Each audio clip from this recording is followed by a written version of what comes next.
Our world is at risk due to climate change, which many people call it as global warming. Surprisingly, there are still many who believe that global warming isn't true. One of the popular Twitter messages say, "It's freezing in New York, where the hell is global warming?" But global warming is indeed happening, and we can confirm it by looking at how much the Arctic ice has melted. And this picture shocks the world. This is the image of Arctic ice. In 1879, it is when the first industrial revolution is taking place in England. If you remember from history class, this is the time when steam-powered trains are replacing horses. And in 1943, this is when the second industrial revolution thrives. By the way, this is when Ford automation begins and cars become the major transportation method.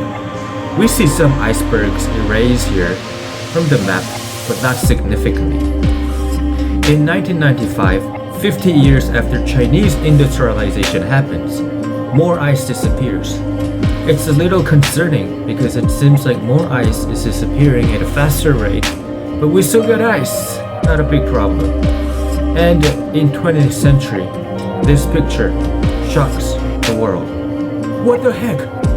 What happened here? Where's all the ice? And this is the picture showing until 2012. So now in 2021, more ice should be gone. But what the heck happened in between 1995 until 2012? As you can see, CO2 emissions increased exponentially. And now it makes sense why the Arctic ice was gone in an accelerating speed. It's because the CO2 emission grows at an accelerating speed. So far, the global temperature has been increased by 1 degree Celsius. And 1 degree Celsius is just enough to melt almost half of the existing Arctic ice. And it's not just sea level rising that we're concerned about. We're also concerned about food shortages, increased temperatures of the atmosphere and the ocean, bringing more storms, heat waves, wildfires, and heavy rains. This is why the world is so serious about turning into eco-friendly mode. We need to save the planet unless we die. But saving the planet is not the only reason why the world is investing trillions of dollars in transitioning into clean energy. The news article from CNBC says seizing the clean energy market can offer global supremacy, where economic impact could reach up to $69 trillion. And $69 trillion is a huge number considering that FANG, the 5 biggest tech companies' market cap, doesn't reach $10 trillion. By the way, Canada's GDP is not even $2 trillion.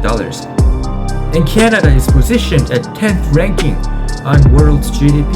So $69 trillion is indeed a huge number. But out of all the nice numbers like 70, which is the lucky 7, why 69? It's a dirty number. I guess this number is forecasting the dirty battle against countries fighting over supremacy. Anyways, what are the 2 superpowers right now? Without a doubt, it's the US and China. And there is one similarity I noticed in these 2 countries. They are the 2 countries that emitted the most CO2 in our atmosphere, meaning they are the 2 countries that should be responsible the most to resolve the climate change crisis.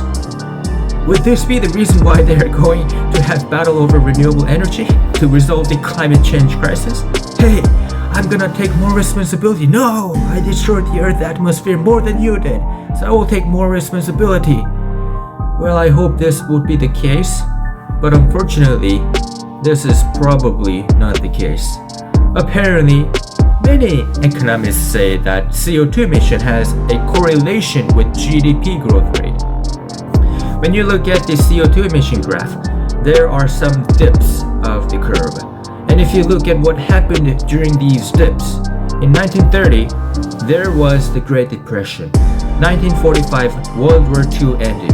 1970, there was 1970 recession. There was 1980 recessions. There was 1990 recessions. Soviet Union collapsed in 1991, the fall of communism, and in 2008, the famous Lehman Brothers crisis happened, and this is called the Great Depression. And if you compare this graph with GDP growth rate, the dips of each graph has the same timeline. From this, a hypothesis can be made. As countries emit more CO2, their GDP grows more. In other words, as countries destroy the planet more, their economy grows more. And if you compare the cumulative CO2 emission data, it correlates with the world's GDP ranking. Currently, the US emitted the most CO2 in the atmosphere so far, and the US is ranked at number 1 in the world's GDP ranking. Then China emits second most CO2 in the atmosphere, and they rank at number 2. Then Russia and Japan follows, and Japan ranks at number 3 in GDP ranking. I wonder why Russia is not in the top 10 in GDP ranking. Maybe they are spending too much money in military force. I don't know. But anyways, as you can see, there's a correlation between CO2 emission and economic growth. And CO2 emission, in other words, means how much energy is consumed.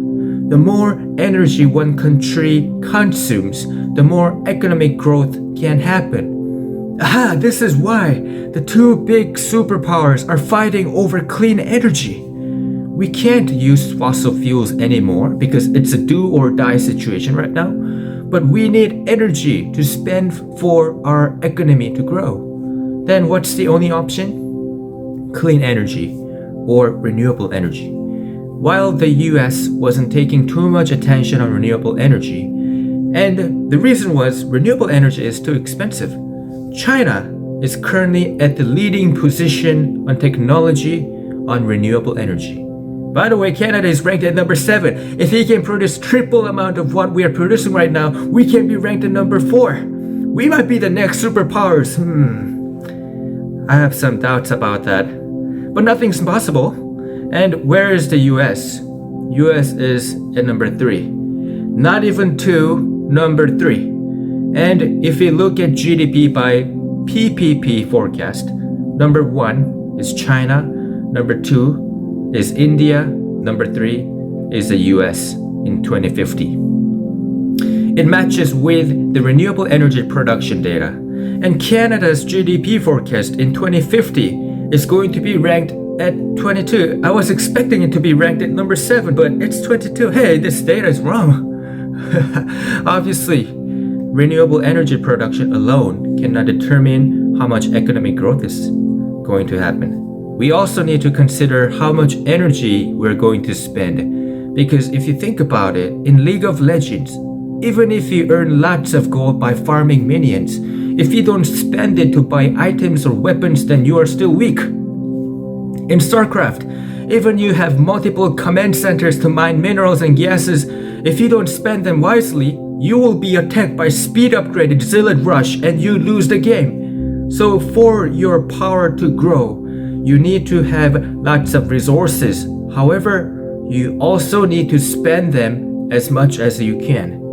Previously, the world's resource was fossil fuels, and fossil fuels were limited. However, now the world's resource is turning into clean energy such as wind, solar, hydro, which are not as limited as the fossil fuels. This means any countries that have the technology, it can produce energy. Well, we need lithium ions for batteries, and they are limited resources. But anyways, the point here is that the technology is increasingly becoming so important in the future. And here is one of the reasons why Biden must be investing huge amount of money into technology. But what's bugging Biden so much is that the forecasts say in 10 to 20 years, China's GDP will surpass the US GDP. Even now, if we compare GDP per PPP, China's GDP surpasses US. And out of all the countries, Biden cannot let China surpass the US. Maybe he will be okay if Canada becomes number 1, but certainly not China. It's because this is more than just a tech war. This is a pride war as well. And there is a history of the US winning over communism. It's the Cold War with the Soviet Union. Cold War ended in 1991 as the Soviet Union collapsed. Now there's no more Cold War, but there is a new war starting. Tech war between the US and China. Will the history of victory happen again in the US, or is there going to be a switch in supremacy? Who do you think will win in this tech war between the US and China? Anyways, today's summary. Who's struggling the most from this war? Dear Earth, I'm sorry.